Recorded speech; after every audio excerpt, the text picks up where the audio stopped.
Hello everyone, and welcome back to Lindsay Reviews Everything! This week we will actually be talking about a couple of books that I read. It's technically a series, but I got through one and a half, and I was like, I can't do this anymore. Physically couldn't do it anymore. And it's not because it's a bad series, it just wasn't my series. So let's start with our usual disclaimer. Hi, I'm Lindsay McCord, aka the Lady Valkyrie, and I will be reviewing and telling you guys what I thought about books, movies, music, different stuff. This week we are reviewing the Red Queen, the Red Queen book and the Glass Sword book, or at least half of the Glass Sword. Again, read these things yourself. Watch these things yourself. Do this stuff yourself and try it out for yourself and make your own opinions. This is just me and what I think about it. And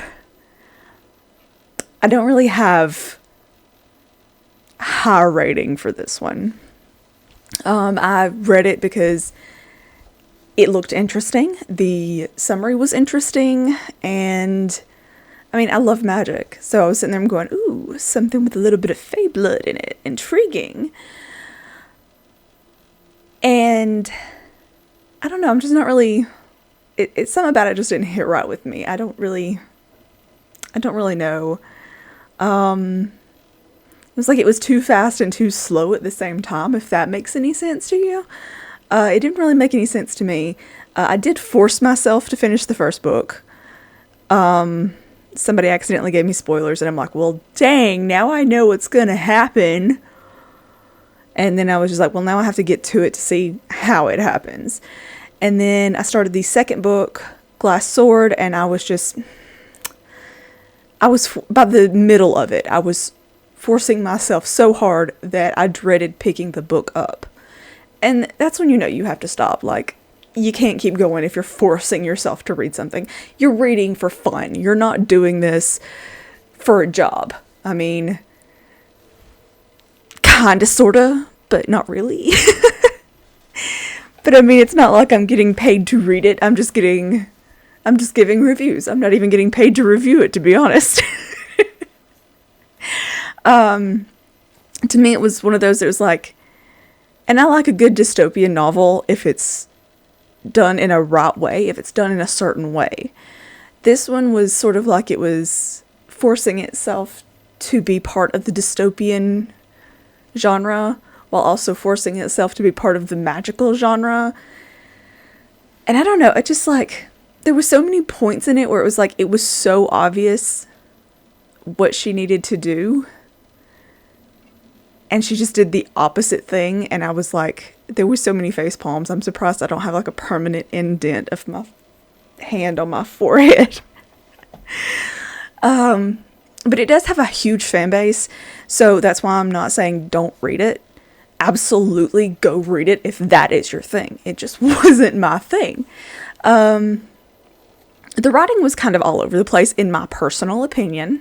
Again, there are some people who really like it. There are a lot of people who loved that series, and more power to you. I mean, it takes all kinds. If we all like the same thing, the world would be a very boring place, which is, again, the reason I give everybody these disclaimers, to go and find out for yourself if this is your cup of tea. This is just me killing time. This is me trying to find something to do with my film degree. Oh, so yeah, it was okay. I mean, and I liked that she was something different, that she was something they had never seen before. What I didn't like was, like, there were points where it was like, oh, she's more powerful than this type of people, but she's going to have the same exact weaknesses and be the same exact level of weak. And I'm like, BB, if she's stronger than, shouldn't she have different weaknesses? If she's something completely different, shouldn't she have different weaknesses? But I'm not the writer. I didn't get in her head. I don't know what's going on up there. Some people are that way about the books that I write. I mean, I think the only written review I have on my book, Poems of a Christian Cowgirl, is like why did I even buy this? So, I mean, everybody I've talked to that has read it, spoken to that has read it, has told me that it was good. But, you know, a different thing for a different day. I'm not going to review my writings because I'm biased. I'm biased as hell on my own writing. It's terrible. No, I've heard mixed reviews about it, about my writing style.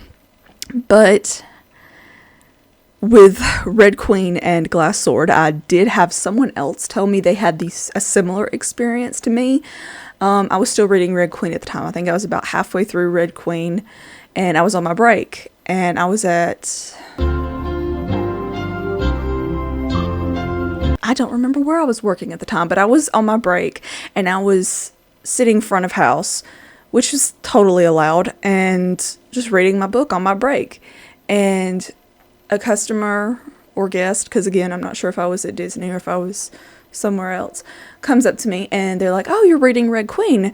I got to finish the first book, and I got about halfway through the second book, and I didn't really care for that series. I'm like, okay, so I wasn't the only one. But apparently, and I mean this with the utmost respect and utmost... I'm drawing blanks on words today, guys. I'm sorry.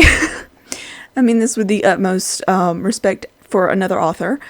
Everybody has different writing styles, and everybody has different likes and dislikes. And clearly, Red Queen and that series did well, or that she wouldn't have written more books.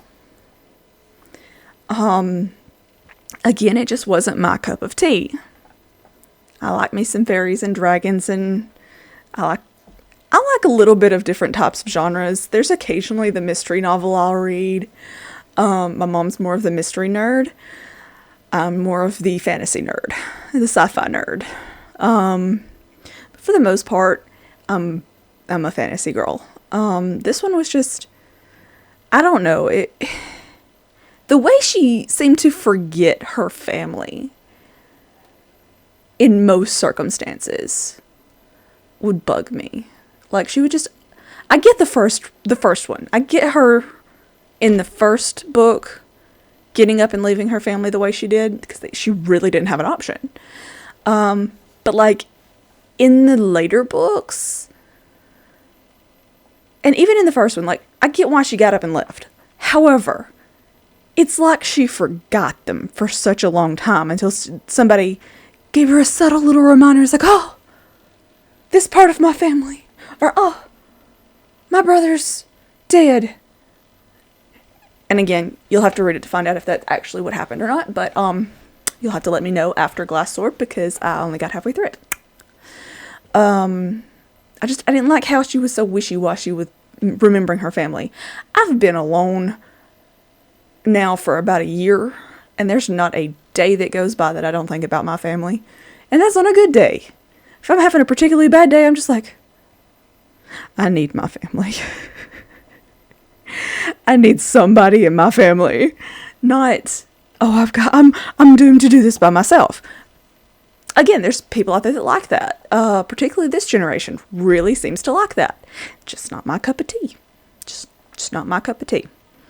Let's see. There was a couple other things.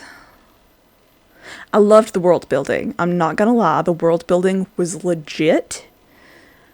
I could see everything. Now, that was 10 of 10 on the world building.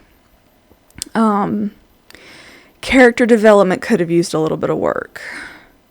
The second I saw, in my mind's eye, mind you, the second I saw the queen, I was just like, I'm going to punch that bitch in the face. I'm just going to punch her square in the face.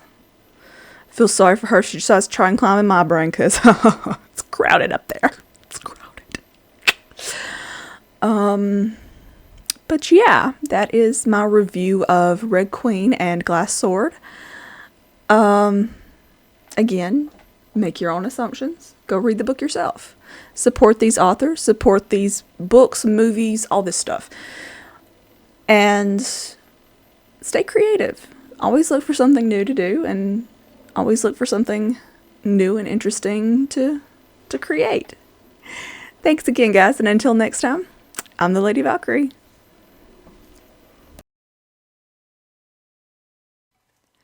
A special thanks to our Patreon sponsor, Tess Thomas Jones and Jonathan Jones. Love you guys, and thank you for sponsoring. Thank you so much for showing interest in cryptids, critters, and magical creatures. I appreciate your support. I'm also working on a massive books, animated series, possibly a vlog of reviews, and more. Check out all of my projects at theladyvalkyrie.com, and please consider supporting us on Patreon at patreon.com/ladyvalkyrie for exclusive content and gifts, as well as early access to all of our content and behind-the-scenes looks at creation processes. Thank you again, and see you next time.